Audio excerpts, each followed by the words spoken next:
ഒരുപാട് നല്ല ബന്ധങ്ങൾ തകരുന്നത് ഇഷ്ടം കൂടിയിട്ടാണ്.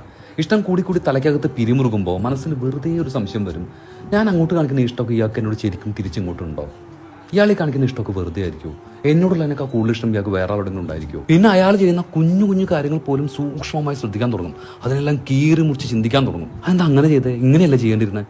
ഞാൻ കഴിച്ചാൽ അങ്ങനെ ചെയ്തില്ലേ, എന്നിട്ട് ഇങ്ങനെ ചെയ്ത് അയാൾ എന്നെ ഇട്ടിട്ട് പോകും, ഞാൻ ഒറ്റയ്ക്കാവും എന്നുള്ള പേടി നമ്മളെ വേദനിപ്പിച്ചുകൊണ്ടേയിരിക്കും. ഇങ്ങനെ ഓവർ തിങ്ക് ചെയ്ത് അത് ആങ്സൈറ്റി ആയിട്ട് മാറും. ഇഷ്ടമാണ് എന്ന് എത്ര തവണ അവർ പറഞ്ഞാലും മനസ്സിലൊരു ഉറപ്പ് കിട്ടാത്ത പോലെ, ഉറക്കം കിട്ടാത്ത അവസ്ഥ, ഒന്നിലും ശ്രദ്ധിക്കാൻ പറ്റുന്നില്ല. എന്നാലും നീ എന്നോട് അങ്ങനെ ചെയ്തില്ലേ എന്ന് വെറുതെ ഒരു വിഷമം മനസ്സിൽ. സംശയങ്ങൾ ഉറപ്പിക്കാൻ എന്നും അവരോട് ഓരോ ചോദ്യം ചോദിച്ചുകൊണ്ടിരിക്കും. നമ്മളെ അവർ സ്നേഹത്തോടെ ഗൗനിക്കുന്നുണ്ടോ എന്നറിയാൻ വേണ്ടി കോളിന് വേണ്ടിയോ ചാറ്റ് ബോക്സ് തുറന്നു വെച്ചോ വെയിറ്റ് ചെയ്തുകൊണ്ടേയിരിക്കും. ആ സമയം അവർ വേറെ ആരെങ്കിലും കൂടെ ഒരു സ്റ്റോറി ഇടുകയോ കോൾ ചെയ്യുമ്പോൾ ഫോൺ എൻഗേജ്ഡ് ആയിരിക്കുകയോ ചെയ്താൽ കഴിഞ്ഞു. ഏറ്റവും ഇഷ്ടമുള്ള ആൾ വിട്ടുപോകാതിരിക്കാനാണ് ഈ പരാക്രമം ഒക്കെ. പക്ഷേ പലപ്പോഴും ഇത് ലീഡ് ചെയ്യുന്നത് ബ്രേക്കപ്പിലേക്കാണ്. മിക്കപ്പോഴും ഇതിന് മുൻകൈ എടുക്കുന്നത് ഇവർ തന്നെ ആവുകയും ചെയ്യും. ഇത് പറയുന്നത് മറ്റേയാൾ ഇഗ്നോർ ചെയ്യുമ്പോൾ ഇയാൾക്കുണ്ടാവുന്ന ന്യായമായ സംശയങ്ങളെ പറ്റി അല്ല കേട്ടോ. രണ്ടുപേരും ഈക്വലി റെസ്പോൺസിബിലിറ്റീസ് എടുത്തിട്ടും തകരുന്ന ചില നല്ല ബന്ധങ്ങളെ പറ്റിയിട്ടാണ്. ഇഷ്ടം കൂടുന്നതിനനുസരിച്ച് എക്സ്പെക്ടേഷൻ കൂടി വന്നാൽ നിരാശപ്പെടാൻ സാധ്യത കൂടുതലാണ്.